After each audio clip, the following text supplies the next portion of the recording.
Night. I love a big round of applause right now. Start applause. Please give it a little loud. Please give it a little loud. Give it up for the one and only Will Frank. Let him hear it. Let him hear it. Let him hear it.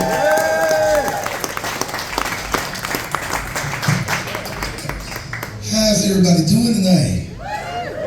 Yeah, so a bunch of y'all didn't realize you was coming to a comedy show and my birthday party. Only 2 people got me shit though, so you know it's alright. I mean, I do take cash.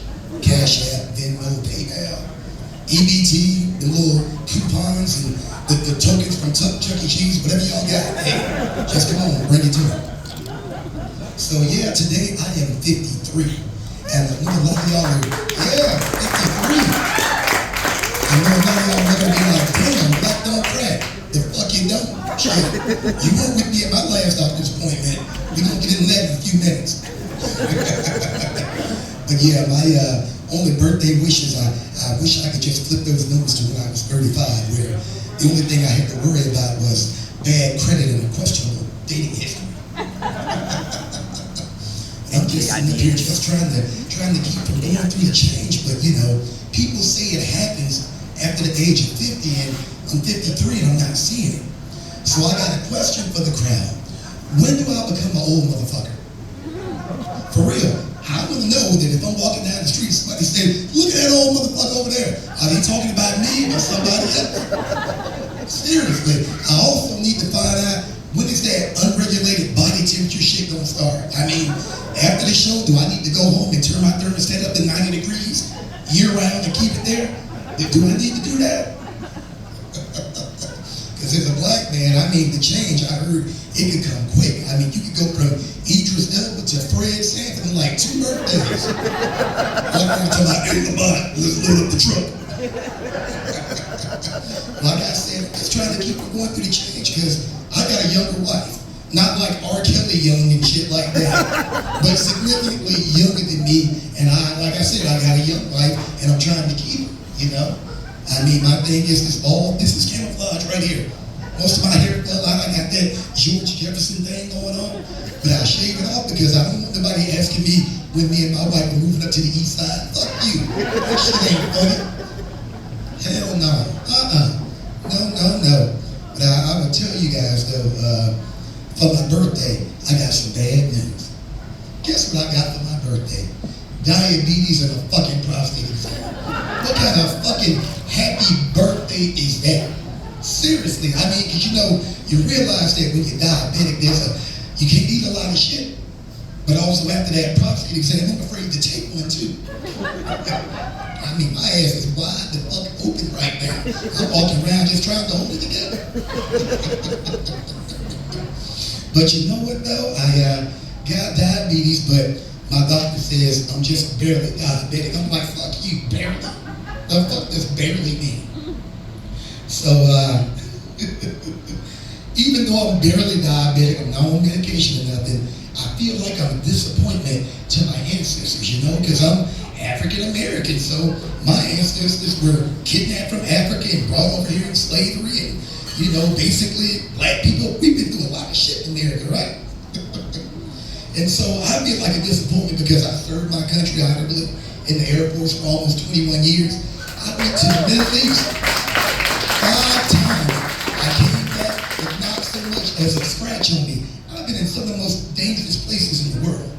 But do you guys realize right now, being a diabetic, the most dangerous place for me to be is a 6-year-old's birthday party at Chuck E. Cheese?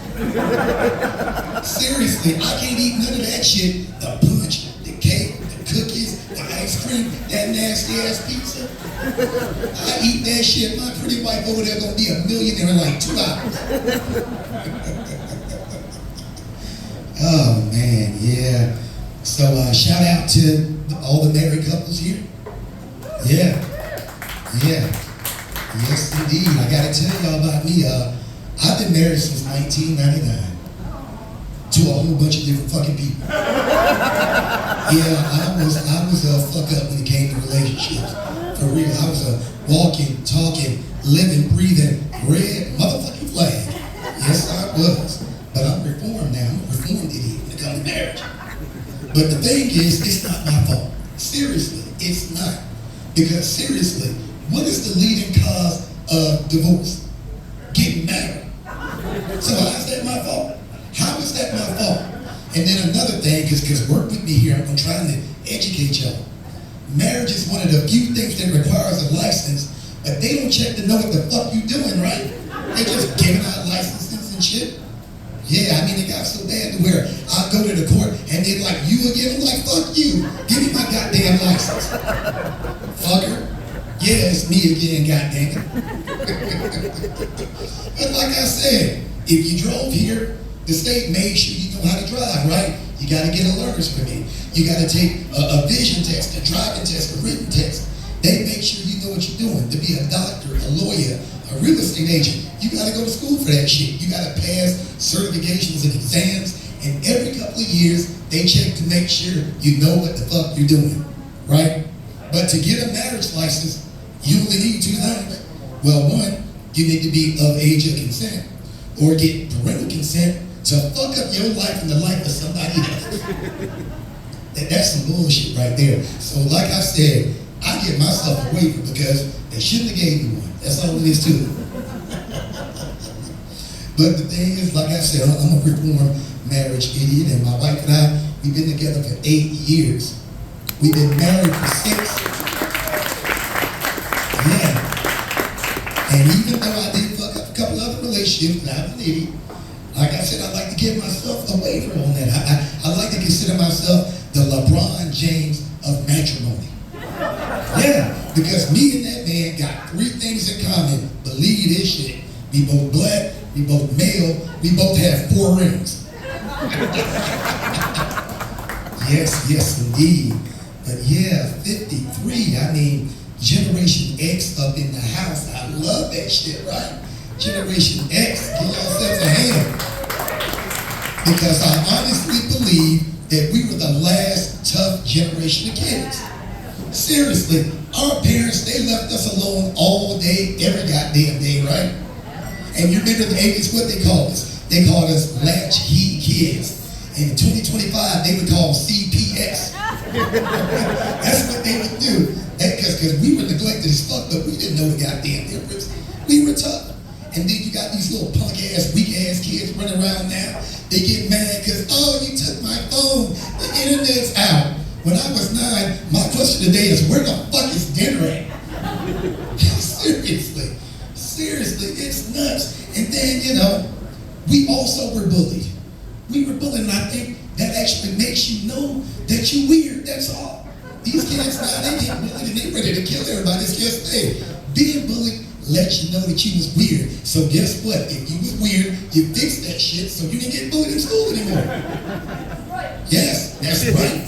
I mean, me, I started getting bullied from the first day of school. And I ain't talking about first grade. I'm talking about from the first day, the first hour, the first minute of fucking kindergarten. Seriously, yeah, that'll fuck somebody up. That's why I'm on stage tonight. But you know what though? My teacher, she did her best to protect me because I was bullied because I was a lot smaller than all the other kids in kindergarten. And I remember she wouldn't even let me go out to recess because she didn't want me to get hurt. So you sit up here and all the kids running around on the playground at recess, having fun. Meanwhile, because I was the smallest kid in class, the teacher was holding me in her arms and protecting me. Because in kindergarten, I was 22 inches tall, 8 pounds and 7 ounces.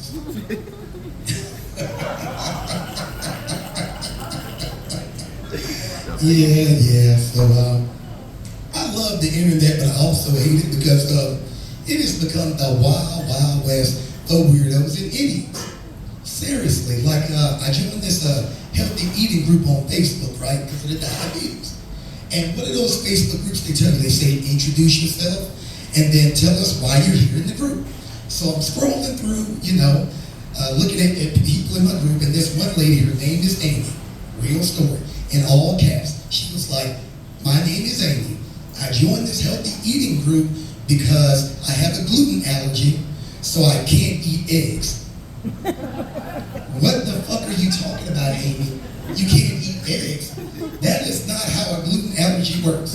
And me being the comedian that I am, I responded, Amy, please go go back to the doctor and find out what food will actually kill you.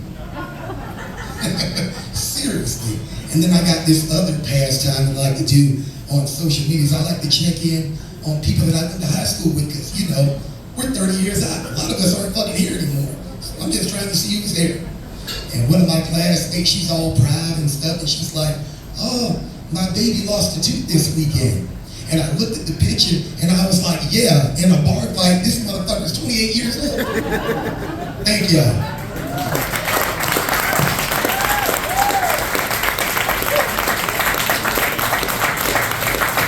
The birthday boy.